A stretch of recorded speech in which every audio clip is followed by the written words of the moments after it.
You're listening to the Infinite Banking Mastery Podcast. Did you know that you could build a tax-free pool of wealth that's liquid and accessible all your life while building your retirement nest egg? Gain full control of your financial future and stop relying on the government and banks. The wealthy have already discovered this wealth-building secret. Now it's your turn to get financially secure without following the conventional wisdom that keeps you in debt to banks. Now here's your host, Valerie LaRocque. Hello, everyone, and welcome to another episode of the podcast. Thank you so much for being here and for listening in. Today, I wanted to talk about not just whole life policy structure, but specifically the 90-10 policy structure. Some of you may not have heard of this. A lot of you may have heard of this. There are a lot of people out there talking about this and saying it's the right way to go. This is how you should build your policy. And frankly, it's dangerous, to be quite honest. Building a policy 90-10, which really just means 90% of your premium is going into the paid-up additions rider, and only 10% is going to the base premium. Even an 80-20 split is dangerous at times too. And so your advisor really needs to be careful and know what they're doing. And then you both need to be keeping an eye on that policy. But I wanted to get into this topic. And so to start off, just to refresh our memories, I wanted to talk about MEC again, which stands for Modified Endowment Contract. So of course, first of all, it's not the end of the world if you end up MECing your contract. All it means is that it will be taxable just like everything else. All your investments currently are taxable, either now or it's deferred until your retirement years, but it is all taxable, aside from a Roth IRA. So it's not the end of the world. The worst thing that can happen, you'll be taxed on your gains. However, we would like to avoid that taxation as much as possible or as long as possible, and that is one of the awesome things about the whole life. Now, if our policy does become taxable because we have MEC'd the contract, that will be taxable as ordinary income, which is the highest way you can be taxed. So once that contract MECs, again, it is no longer seen as life insurance, but instead more like an investment. So if we've MEC'd our contract, or what a MEC contract looks like then, is something that will be treated similar to a retirement plan, like a 401k or an IRA, meaning that the earnings inside is tax deferred. And also, if you want to access those earnings, you will be penalized at 10%. So even if you want to just borrow against your policy, you will also be penalized the 10% for any of the portion that is earnings on the contract. So it's definitely not as favorable. And if a life policy becomes a MEC contract and then it endows, that just means that the policyholder paid more in premiums than the IRS allows for that contract, and also that the contract has reached its maturity date or its cash value limit. Now, normal maturity date for a life insurance contract is around 121, depends on the company. Used to be age 100, 120 with some companies. So usually it's much, much older, but if there's too much cash and you reach your cash limit prior to that, it can endow, and if still alive, you would have to pay income tax at ordinary tax rates on all of the earnings on your contract at that time that it endows. And so certainly you're likely to be an old person. It's not going to be joyful to have to suddenly pay a ton of tax on a contract that which you may already have spent the majority of that money. So we don't want our contract to MEC. Although keep in mind, even if it does MEC, the death benefit is still tax-free to your beneficiaries. But keeping it tax-free is one of our major goals.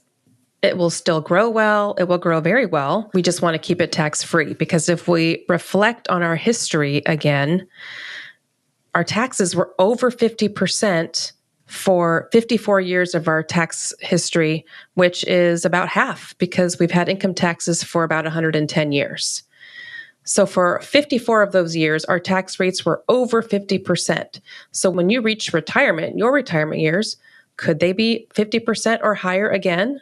Well, yes, they could be, because Uncle Sam certainly needs more money, I would say, with the way that our country spends and all of the needs of our country and Social Security and Medicare and Medicaid. And so remember that Uncle Sam is a business partner on all of your retirement accounts, all your deferred money, and also your MEC contracts. And that business partner can raise his partnership percentage of your money whenever he needs more money. So it's rough, kind of hard to just trust that those tax rates will be fine when we reach retirement, when we don't know what they're going to be. So there's that tax rate risk. They could be higher. They've been higher, very high, for half of our income taxation history. So we want to look out for that and try to keep our whole life policy income tax free to protect from that, certainly because of all of your other retirement accounts are taxable. So I've been talking about endowment and your policy possibly becoming a MEC at maturity or right before maturity, but your policy can become a MEC at any time. And so it doesn't have to be at maturity or when you're much older. So though it's not the end of the world, it's certainly not great and something that your advisor should be avoiding at all costs.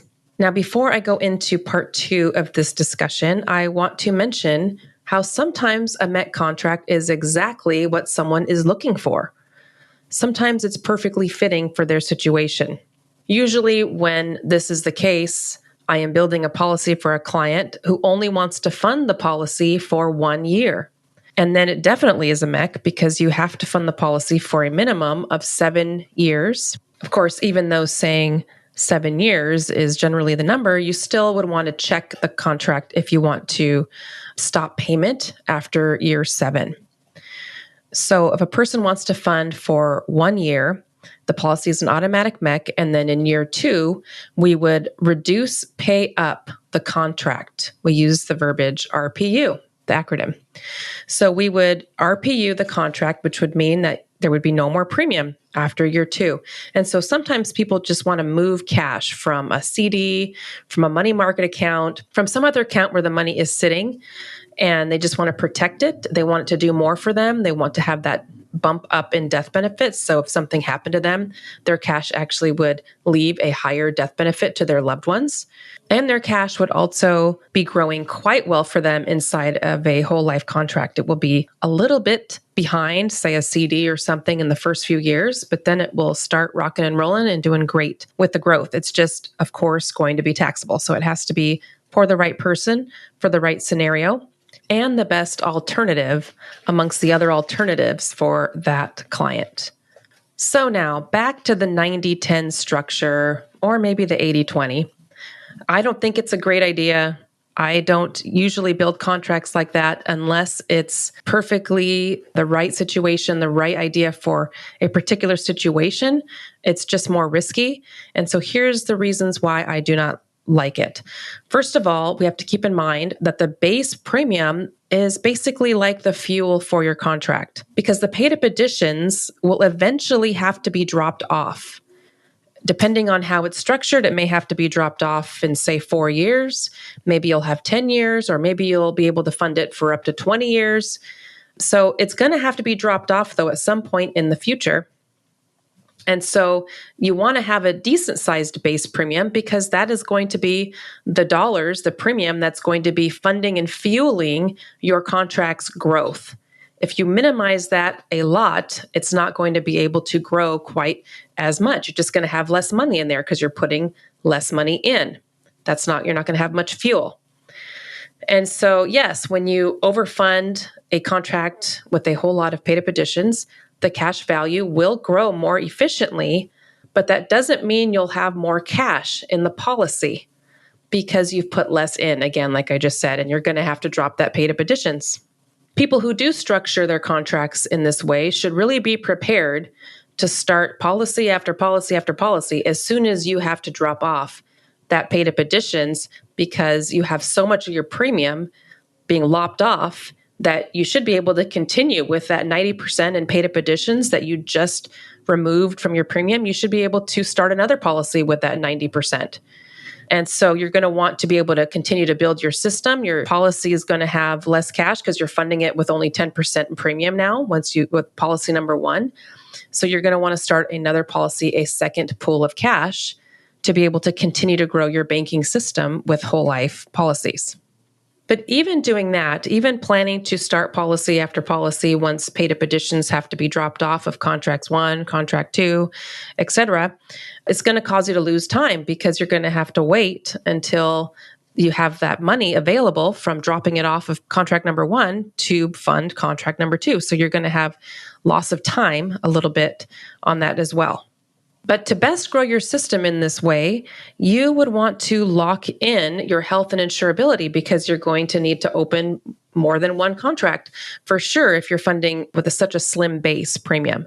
So you're going to want to be able to lock in some term insurance so that when it's time, when your paid up additions is required to drop off so you don't make your contract, you're able to easily and quickly open your second contract with no health or no financial underwriting so that you can continue to build your banking system. However, another downside to building your policy in this way is that in order to have such high paid up additions going into your policy, you usually have to have a pretty significant term rider inside of that whole life policy to be able to put that much money in. Because remember, you have to have a certain amount of death benefit. If you put too much money into a contract as compared to the death benefit, it will become taxable. So you have to boost that death benefit up in order to fit more dollars in. And so you have to do that with the term policy, a term rider inside of your whole life policy, which is different than what I was just talking about, a separate term policy that you can convert later when you want to start a second whole life policy as part of your banking system. So if you want to have really high paid up additions, you're going to have a term rider inside of your whole life contract. And it's usually pretty high in order to be able to fund so much paid up additions. So what that will do is it will limit your overall insurability. Because if you have to add $2 million of term insurance inside of your whole life policy, that's going to boost up your overall death benefit so that later on, or even you wouldn't maybe be able to be approved for a second term policy in order to be able to convert in the future when your paid up additions drops off. You may not be able to qualify for that in the first place if your whole life policy with the term rider is too high of insurance, because there is a maximum insurance that we talked about before that would not allow you to acquire maybe enough death benefit.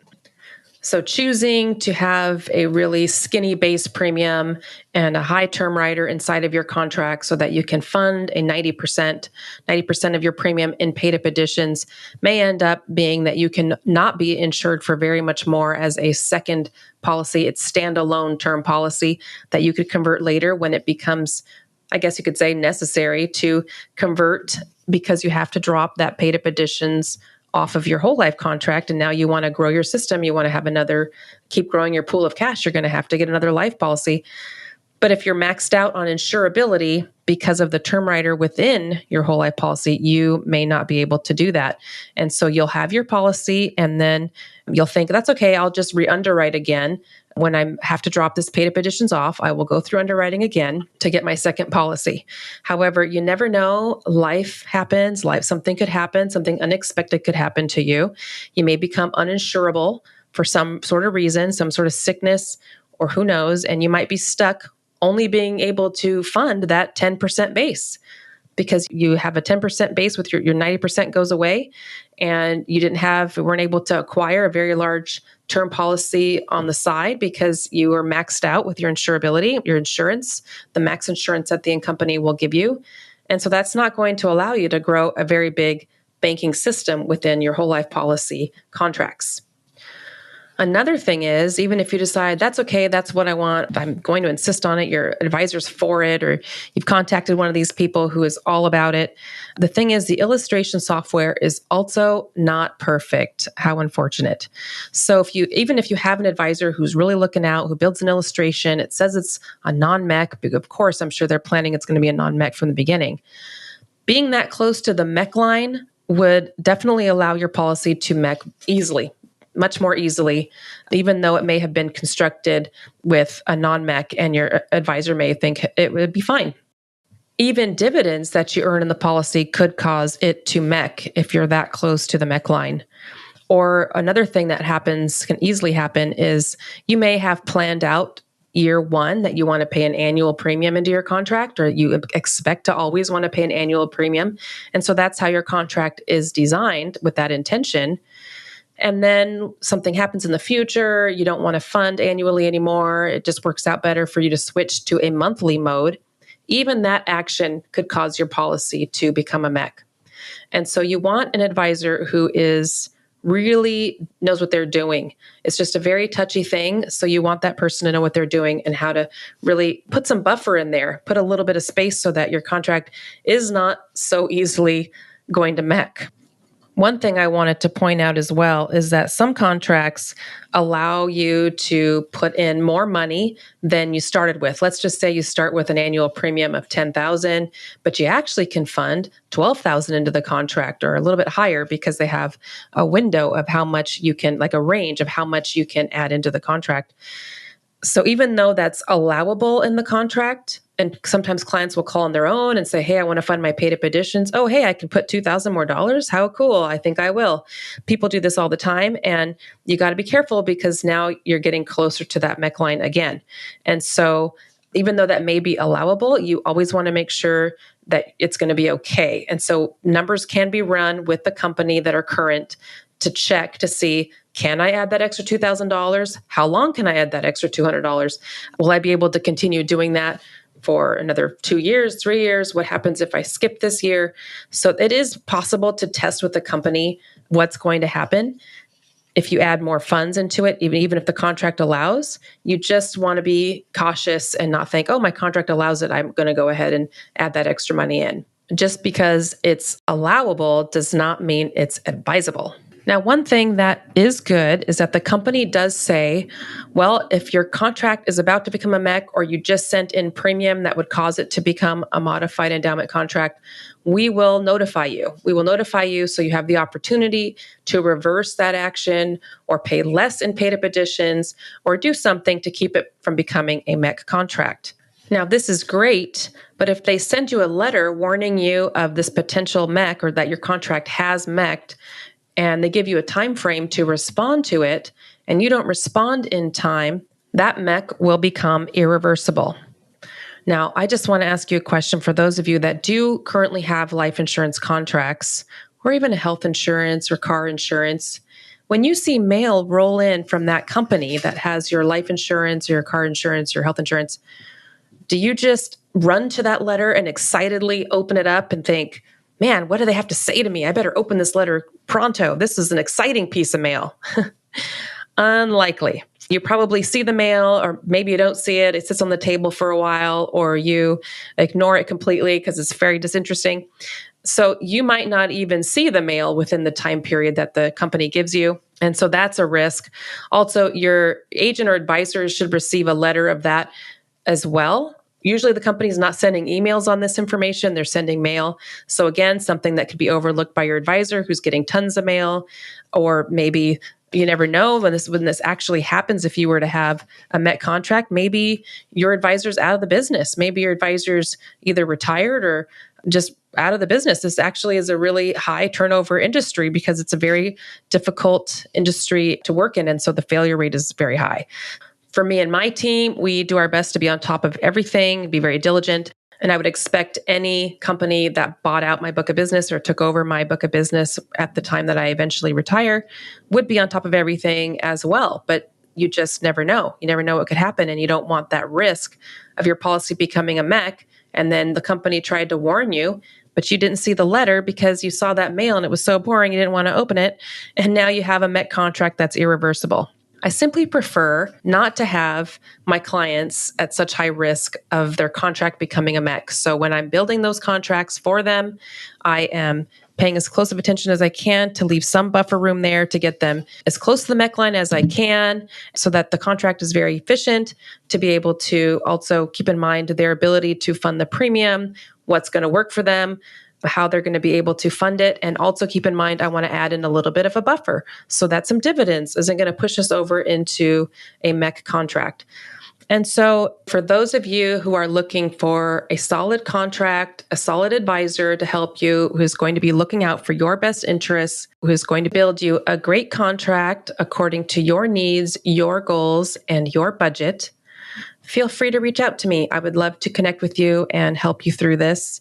All this might sound really complicated, but really it's not that complicated. I just wanted to share how, it is a really sensitive thing. You don't want to build your contract so close to the MEC line like so many out there are announcing and trying to get everybody to think that that's the best style of contract, because it is a touchy thing and you don't want to accidentally cross that line. So instead, let's build the contract more safely with a little buffer, and really the way that Nelson Nash advises that we build the contract. He has a specific way that he advised us to build it. We do move things around from there according to the client's needs or their budget, and we can kind of move things around, but we are kind of starting from a baseline of keeping the contract safe and a little bit away from the MEC line so that you're not so easily going to cross it. We want that buffer. So you can reach me at Valerie@alphaomegawealth.com if you would like to touch base and find out how this could work for you. I hope that you enjoyed the podcast, that this was helpful information, that it helped you to see why the 90-10 is not awesome. And I look forward to talking with you or talking at you again next week. Thanks again for listening in. I hope you have a great week. Take care.